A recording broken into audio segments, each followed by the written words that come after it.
শুধু যে তৃণমূল কংগ্রেসই ভোটের আগে মাঠে ঝাঁপিয়ে পড়ছে তা নয়, এবার ঘুঁটি সাজাচ্ছে বিজেপিও। পাখির চোখ যেখানে ২৬ আর দুদিনের সফরে আজ কলকাতায় আসছেন অমিত শাহ। বঙ্গ বিজেপির শীর্ষ নেতৃত্বের সঙ্গে বৈঠক করেছে একগুচ্ছ ঠাসা কর্মসূচি। যাবেন আরএসএস কার্যালয় কেশব ভবনেও কর্মসূচি রয়েছে অমিত শাহের। বঙ্গ বিজেপির শীর্ষ নেতৃত্বের সঙ্গে বৈঠক সারবেন দুদিনের রাজ্য সফরে অমিত শাহ। ২৯ তারিখ অর্থাৎ আজ সন্ধ্যে ৭টায় ৪৫ মিনিটে সল্টলেকে একটি গুরুত্বপূর্ণ বৈঠক রয়েছে। আগামীকালও রয়েছে একটি সাংবাদিক বৈঠক। একাধিক বাছাই করা নেতৃত্বের সঙ্গে গুরুত্বপূর্ণ বৈঠক করবেন। আরএসএস এর সঙ্গেও যে কার্যালয় সেখানেও অমিত শাহ যাবেন এমনটাও জানা যাচ্ছে। বাংলায় আসছেন অমিত শাহ, ঠাসা কর্মসূচি রয়েছে অমিত শাহ।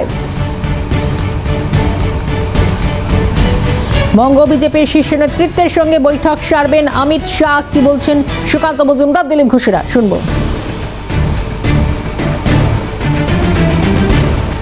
এত দেরি করে শুরু হয় না, অনেক আগে থেকে শুরু হয়ে গেছে। মাননীয় গৃহমন্ত্রী আসছেন, মাননীয় প্রধানমন্ত্রী আসবেন, অন্যান্য নেতৃত্ব আসবেন, সবাই আসবেন। আমরা সম্পূর্ণ জোর লাগাবো। আমরা সেই ছাত্র, গোটা বছর পড়াশোনা করি, পরীক্ষার আগে পড়ে লাস্ট মিনিট সাজেশন থেকে পরীক্ষা দিতে যায় না।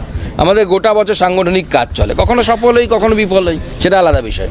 কিন্তু আমরা গোটা বছর চেষ্টা করব এবং 100% শক্তি দিয়ে এবার শক্তি লাগানো হবে আমাদের কেন্দ্রীয় নেতৃত্ব থেকে মাননীয় প্রধানমন্ত্রী থেকে বুথ সভাপতি অবধি।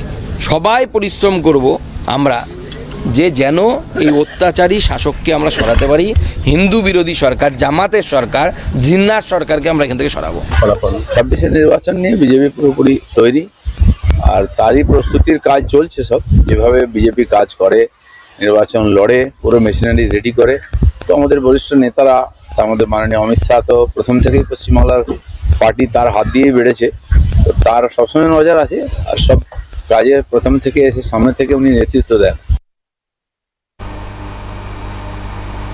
দুদিনের সফরে কলকাতা আসছেন অমিত শাহ। অমিত শাহ রাতেই শহর কলকাতায় পা রাখছেন। আগামীকাল বেশ ঠাসা কর্মসূচি রয়েছে দুদিনে। বঙ্গ বিজেপির শীর্ষ নেতৃত্বের সঙ্গে গুরুত্বপূর্ণ বৈঠক রয়েছে। আরএসএস এর কার্যালয়ে যাবেন কেশব ভবনেও। দুদিনের সফরে কলকাতায় অমিত শাহ।